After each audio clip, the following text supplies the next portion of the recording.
Kos Angker, Bagian 1. Sebagai seorang karyawan swasta yang sehari-hari berhadapan dengan ratusan senyum dan tumpukan struk belanja di balik meja kasir sebuah pusat perbelanjaan sibuk di Jakarta, aku selalu mengira bahwa ketakutan terbesar dalam hidupku hanyalah selisih uang di mesin hitung atau omelan pelanggan yang tidak sabaran. Namun, sebuah pengalaman mengerikan yang aku alami di kawasan modern Jalan Letjen MT Haryono, Kelurahan Cikoko, Kecamatan Pancoran, tepat di seberang kemegahan Menara Saidah, selamanya mengubah cara pandangku tentang arti rasa takut yang sesungguhnya.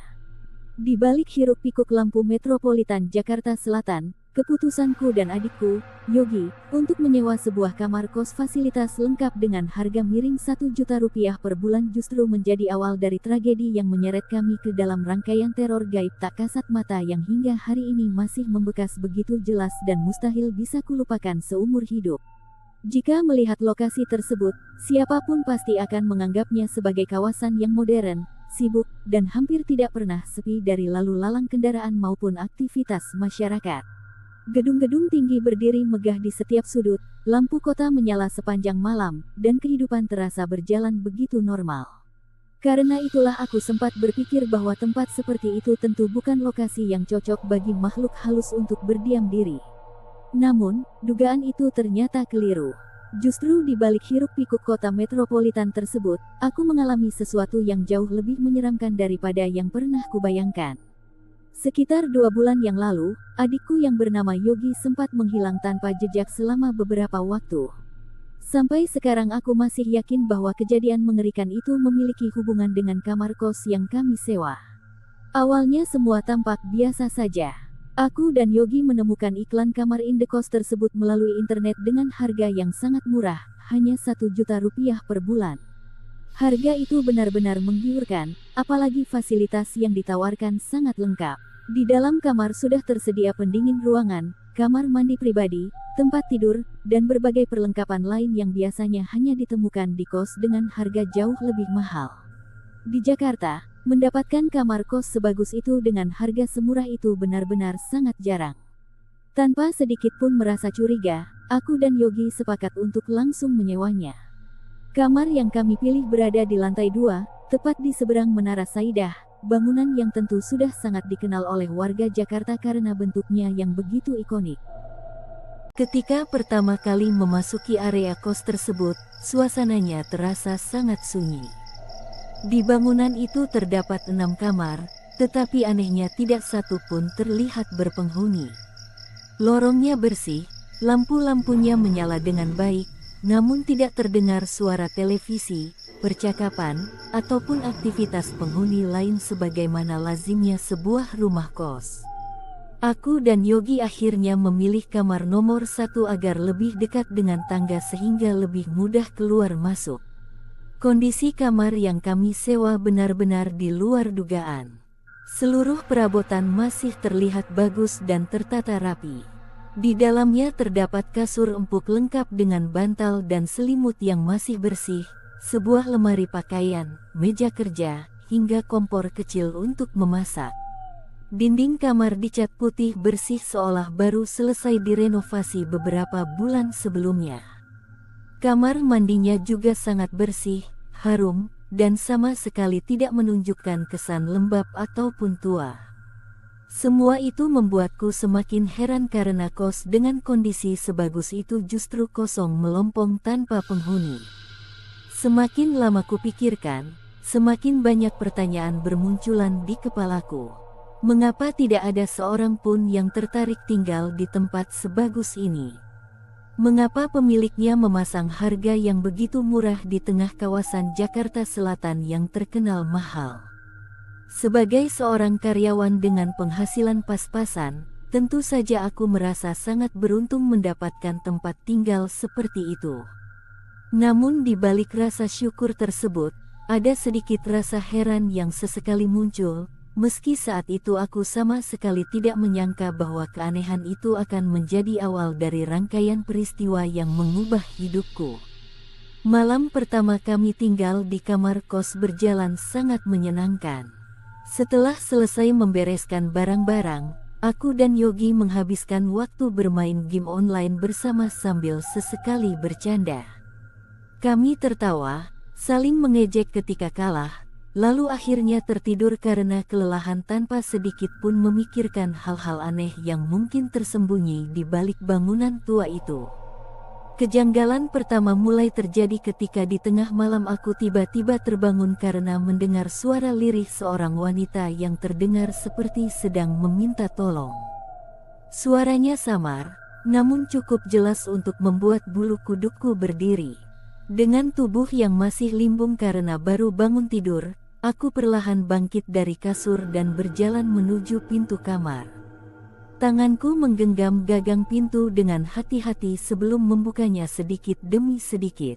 Aku mengintip ke lorong yang diterangi cahaya lampu redup, berharap menemukan seseorang yang sedang membutuhkan bantuan. Namun anehnya, lorong itu benar-benar kosong. Tidak ada siapapun di sana. Bahkan suasananya terasa sangat sunyi, seolah suara yang kudengar tadi tidak pernah ada. Sesaat sebelum aku kembali ke tempat tidur, suara wanita itu kembali terdengar.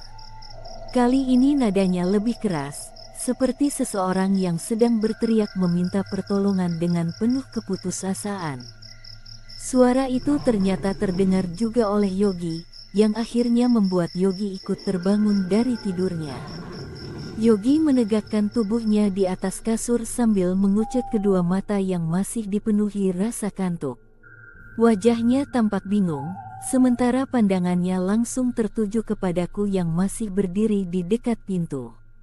Dengan suara pelan dan napas yang belum teratur ia bertanya, "Siapa itu, Kak?" Aku menggeleng pelan sambil melirik ke arah lorong yang kosong. Wajahku mulai tegang karena tidak menemukan siapapun di luar kamar.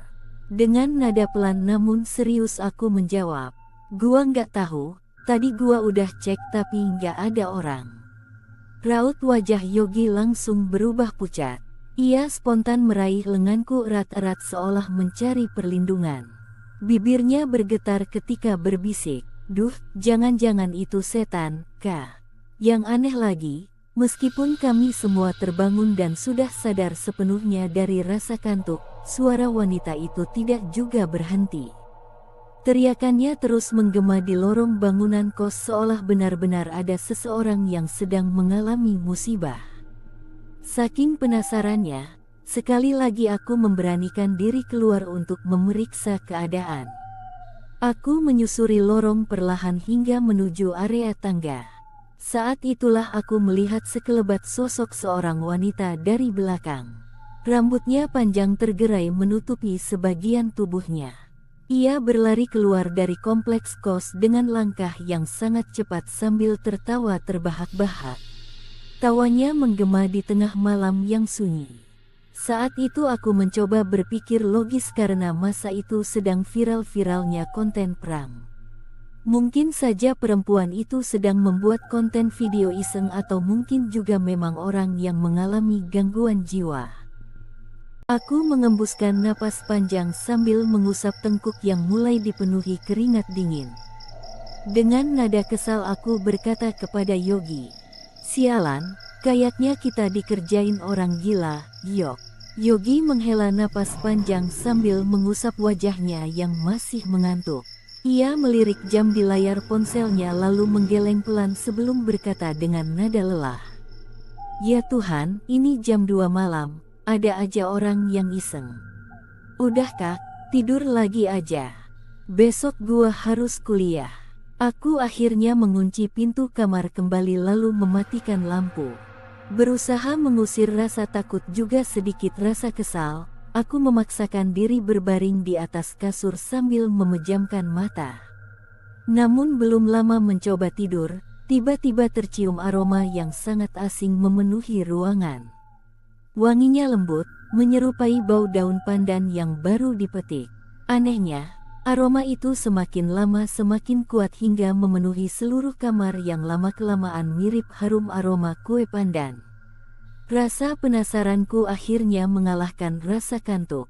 Dengan hati-hati aku bangkit agar tidak membangunkan Yogi yang sudah kembali tertidur. Aku mengikuti sumber aroma tersebut hingga keluar kamar. Bau harum itu ternyata berasal dari ujung lorong, tepatnya di depan kamar nomor 6 yang sejak awal memang selalu tertutup rapat.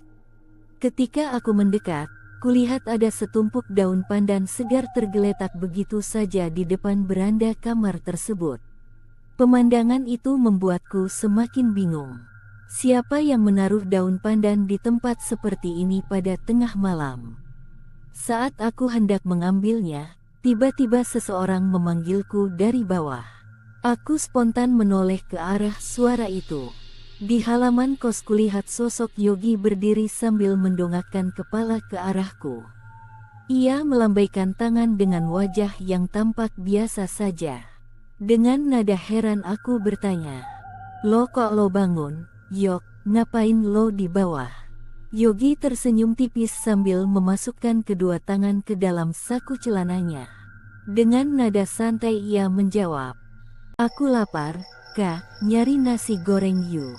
Aku mengerutkan dahi sambil melihat langit malam yang mulai sepi. Dengan nada ragu aku berkata, "Emang masih ada yang dagang malam-malam gini?" Ia mengangguk cepat lalu tertawa kecil seolah pertanyaanku terdengar lucu. Dengan santai ia berkata, "Yaelah, banyaklah Kak. Ini Jakarta. Ayo sini turun." Aku mengangguk pelan. Benar juga kata Yogi, pikirku. Aku yang kebetulan juga merasa lapar karena sore tadi hanya makan biskuit, kemudian menjawab sambil berbalik menuju kamar. "Oke, sebentar. Kakak ambil uang dulu." Aku segera masuk ke dalam kamar untuk mengambil dompet. Namun langkahku mendadak terhenti ketika pandanganku tertuju ke arah tempat tidur. Tubuhku langsung membeku. Di atas kasur, Yogi masih tertidur sangat pulas dengan posisi yang sama seperti sebelumnya. Napasnya terdengar teratur dan sama sekali belum bangun. Saat itu juga seluruh tubuhku dipenuhi rasa dingin yang menjalar dari ujung kaki hingga kepala. Dengan tangan gemetar aku buru-buru mengunci pintu, mematikan lampu, lalu mundur perlahan menjauh dari jendela.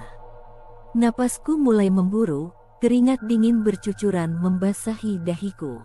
Yang paling mengerikan, suara yang menyerupai Yogi itu masih terdengar dari luar seolah tidak pernah pergi dan masih memanggilku untuk segera turun. Dari balik pintu terdengar suara lirih yang sangat mirip dengan suara adikku. Nadanya lembut, tetapi terdengar ganjil dan terasa kosong, seolah tidak memiliki kehidupan. Dengan perlahan ia berkata, "Kak, ayo cepat turun." Aku tidak menjawab. Untuk bergerak pun tidak berani. Beberapa detik kemudian suara itu kembali terdengar, kali ini jauh lebih dekat. Seolah pemilik suara itu sudah berdiri tepat di depan pintu kamar. Dengan nada pelan namun menusuk telinga, ia kembali memanggil, "Kak, jadi ikut aku tidak?" Jantungku berdegup semakin kencang ketika ku dengar suara langkah kaki menaiki anak tangga menuju lantai 2. Bunyinya pelan, namun setiap hentakan terasa semakin dekat ke arah kamarku. Langkah itu berhenti sesaat, lalu kembali terdengar mendekat menuju pintu. Aku hanya bisa memejamkan mata sambil menutup kedua telingaku rapat-rapat dengan telapak tangan. Aku bahkan tidak berani bernapas terlalu keras. Beberapa saat kemudian, suara langkah kaki itu perlahan menghilang begitu saja, menyisakan kesunyian yang jauh lebih menakutkan daripada suara apapun. Jika Yogi masih tertidur di sampingku, lalu siapa yang ada di luar dan wajahnya sama persis menyerupai Yogi adikku? Bersambung.